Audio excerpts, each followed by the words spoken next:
song by Do Hyun in 1961 offer a deep understanding, steadfast national solidarity among millions of Vietnamese hearts during the hardest time for the sake of unifying the country.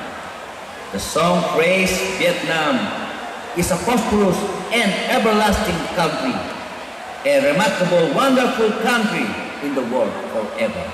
Please enjoy the great song, Vietnam, our motherland.